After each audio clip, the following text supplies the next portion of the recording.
All right, welcome to coverage of Grand Prix Anaheim. My name is Marshall Sutcliffe, and I am joined in the booth by Nate Price. Hello. We're here for the finals. We have reached the finals, and we have quite a doozy here. We've got Paul Rietzl. He is piloting his Boros deck. I know you probably guessed that already. And he is going to be facing down against, how do you pronounce it again? Marc Lalague. Marc Lalague. And Marc's playing a red-green beats deck, as we wrote it down. It's basically just the best red-green creatures from this block format, and we're going to see if Paul can. So Paul actually hasn't lost this weekend. Now he did have one intentional draw that he took against Brian Kibler, but he has actually not lost yet. Yeah, it's amazing to see a player go on a run like this, Yeah. and it's funny because you can attribute it a lot of times to, hey, this person's been exceptionally lucky in addition to playing well. And do you think Paul can count the number of times he's mulliganed, as we see him do right now over the course of this event? We have seen him mulligan constantly. He mulliganed all 3 games in one of his feature matches.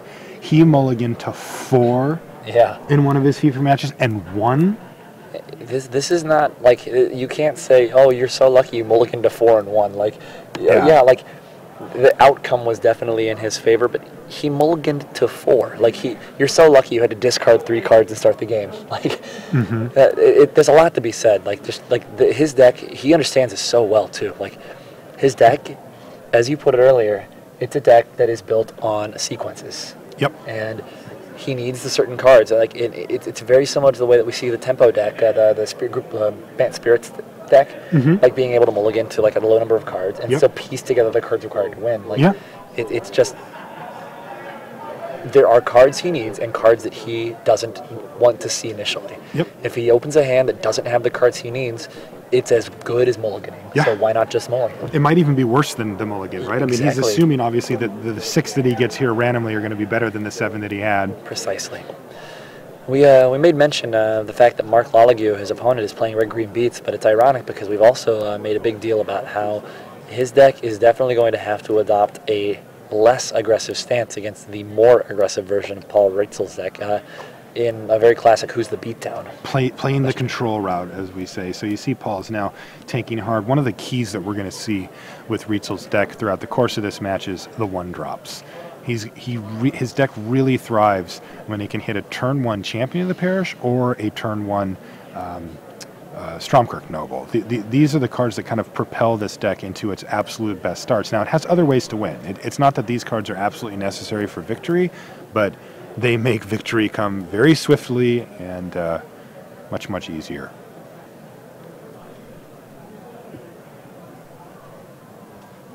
All right, so Paul is captain. He's going to lead with the Plains, no Champion of the Parish, and we see just a straight-up Forest from Marc.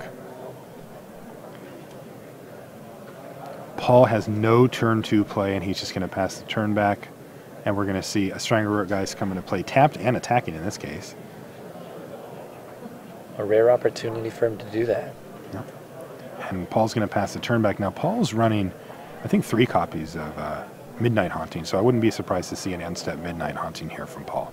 I don't think I see one in his hand. I mean, what does he have in his hand if he can't cast a 1, a 2, or a 3? I don't know. Yeah, it's got to have something. He could have Brimstone Volley, which he wouldn't cast here. No, as aggressively as we've seen Paul mulligan. Has he kept a slow one? I don't know. Like, I mean, I am never going to second-guess his decisions here. Double Strangleroot Geist? This is going to put Paul under a lot of pressure, and, interestingly, Marc, he can just switch to the control route anytime he wants as well. All right, so I see a 3-drop come down out of his hand, and we're going to have a Hell Rider, so one of the most powerful cards in Paul's deck. And is he in a position to attack here? Does he have a choice? He's racing 4 for 4, but he's behind. He starts out at 14. I think you have to attack because in addition to getting him for that 4 points of damage, it entices your opponent to attack back, which will leave the way for a double striking outright on the next turn. I mean, assuming that Lalague doesn't play something to fill the void, but which he probably will. I can't imagine. He's going to Brimstone Volley the Hell Rider right now. Why fill the void when you can just create a bigger one, right? Yeah, that's right. And both Strangler guys get in, and it's going to bring Paul to 10. He's under a lot of pressure. I think he has another Brimstone Volley in his hand here.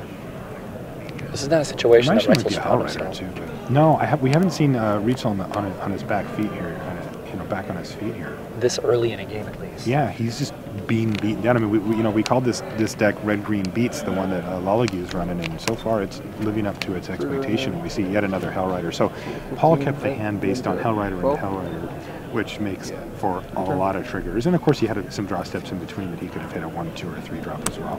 Yeah.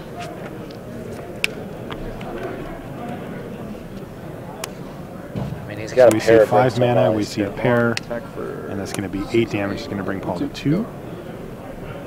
And Paul is dead? I mean... He's certainly not dead. He's at a tight spot, though. I mean, he needs to play 2 creatures that can both block or kill his opponent. And even if he does that, he's chumping. Yeah, he's dead. He's as good as dead. Like, I'll be interested to see what he does to try to pull himself out, if he finds anything. There's a massive difference between being at 2 and being at 3 in this situation. Right. Now, Fiend Hunter? Fiend Hunter would be pretty sweet. Fiend Hunter would change things around drastically. Fiend Hunter can block. Yeah, Fiend Hunter would also be in play right now. That's true. I mean, he can attack. Well, no, that doesn't do anything. Never mind. Ignore me. Okay, and I think we're going to pair these 2 creatures up, and then we're going to see Stromkirk Noble as well. So Marc is showing him that he has the Kessig Wolf run that he can just use to give his Wolfir Silverheart Trample, and that's going to be the game. So Marc, in very quick order, takes the first game of the finals and goes up a game on Paul Rietzl. Now, you have to assume that Paul has the edge game 1 over the other 2 games, right? Pre-board, his deck's better. Certainly. I'm curious as to whether he kept his hand because he knows that Marc has a deck that punishes. I mean, he needs to get those early drops into play, but they're actually, I think they're less important against Marc than they would be against other people because of the fact that he's got the Strangleroot Geist and he's got Pillar of Flame. So, I mean, having a hand where you've got multiple things that you can drop, like he had removal in case Marc had something other than, I mean, if it had been anything other than double Strangleroot Geist, he's in a slightly better, I mean, he's in a better position because he got those Brimstone Volleys. I mean, the Hellrider, like, I think he only had 1 opening Hellrider. I think his hand was like 1 Hellrider, 2 Brimstone Volleys, it looked like. And, I mean, it's possible that he made the decision to keep the hand because he was going to have to ride his more mid-range creatures in this matchup. Like, I mean, he knows as well as anybody does. Like, he knows what his opponent's playing, and he knows that the Boros deck that he's playing is vulnerable to, I mean, those exact cards that we've named that are in Lalague's deck, and finding a way to get around it. It still is very unusual to see him mulligan a hand and then keep a hand that doesn't have an early drop. Considering we've seen him go so low. I mean, we noticed that he had the very top end of his curve, his deck's curve with 2 Hellriders and a Silverblade Paladin. We know how potent that can be, but it is asking quite a bit. I mean, let's think about versus a normal deck like that doesn't have Strangler guys with haste. You know, I think I like Paul's chances there. Like if there's a, let's say, a Borderland Ranger comes down, or maybe some mana ramp or something, that's not as big of a deal. But when he was able to make Paul be on his back foot, oh man, that's precisely what I was thinking. Obviously, when he was very the first bad, Strangleroot guys with a Dawn Shredder up, and then the second one with a Borderland Ranger, and we're talking a totally different game there. Yeah, and I think that Paul just decided, you know, I'd rather take this sort of mid-level of risk, right, where even if I champion the gather, I'm not going to have enough resources to, if he comes out with 2 Strangleroot guys, then it changes. Probably got me to lower life. He doesn't always do that. This game gets a little more interesting because Paul has a full complement of Fiend Hunters and a full complement of Zealous Conscripts in his deck now, almost certainly. And his opponent has brought in the forests, a couple of trees, probably some The conscripts. forest, as it were. Yeah. Probably some conscripts of his own. I mean, do you think he brings in the trees? Like, maybe he just feels like, look, I just beat him down this game. I'm just going to do it again next game. I don't need the tree. That's a very foolish thing to think. Okay. But, I mean, the reason... Everybody needs the tree. Well, yeah, I mean, this deck is the reason the tree's in the deck. Like, it's in the deck for this matchup and for the mirror matchup. Like this deck or Naya or John. Like, Okay. all those decks are the same deck, basically. That makes sense. So, yeah, I mean, how imposing is a 0-13 blocker? Not very imposing. I don't know if that's the word I would say. It's Daunting? how daunting? Sure. How imposing is a big tree? You know, it's not really going to do anything to you. But I'm terrified of trees, man. you should not live where I live. I should not live where you live. I live in Indiana. Tallest tree I've got to deal with is a cornstalk. I can beat up cornstalks. They call my state the evergreen state. Yeah. Yeah, because we have trees everywhere. I like your state a lot. I used to live in your state, actually. Did you? Yeah, I lived in Seattle for 3 years. I didn't know that. Yeah. But the trees got to you and you had to leave? Or? Actually, no, I lived on Queen Anne Hill, like right at the very top of the hill, so we didn't have to worry about trees There's too a much. few trees there, but not as many as there once were. I get to lord over all the trees down there. But, yeah. I'm curious to see how many trees we see in this match. Yeah, like... It feels like it's a big problem for Paul.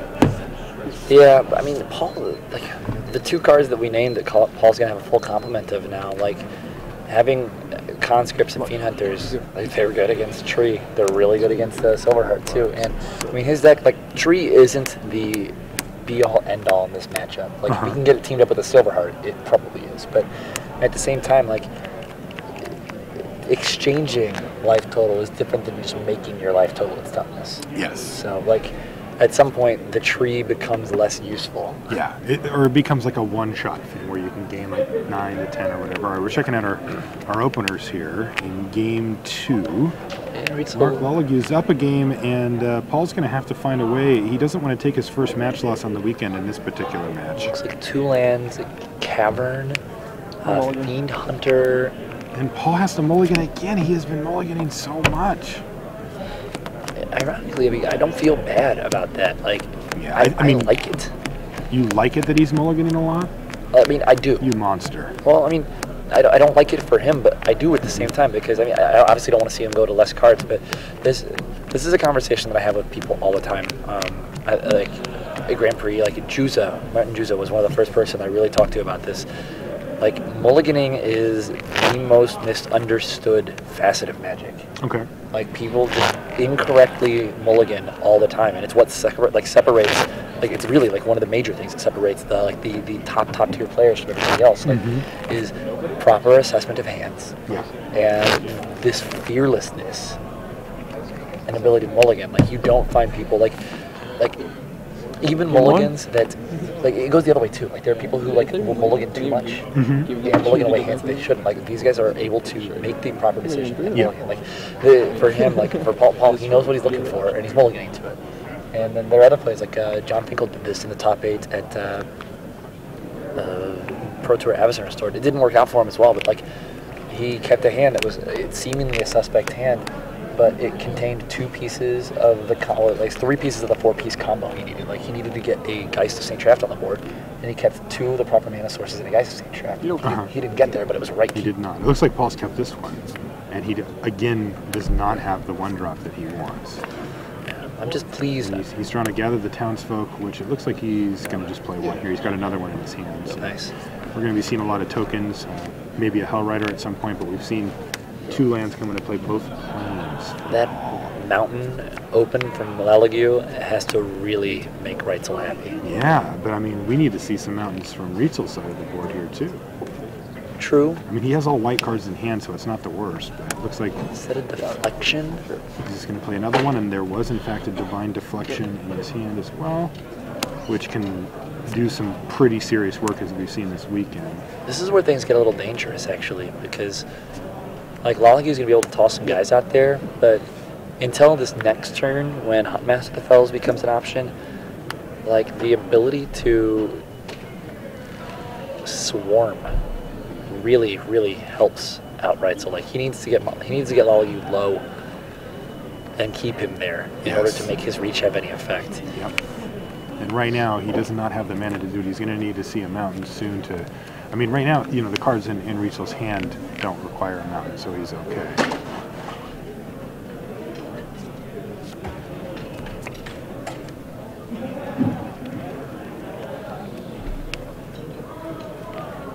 Rietzl's thinking. Doing his best Brian Kibler impression. Do I see a mountain? I don't see anything. I thought I saw a mountain. I see a thin line of cards. How many cards? What's that? How many cards? 4.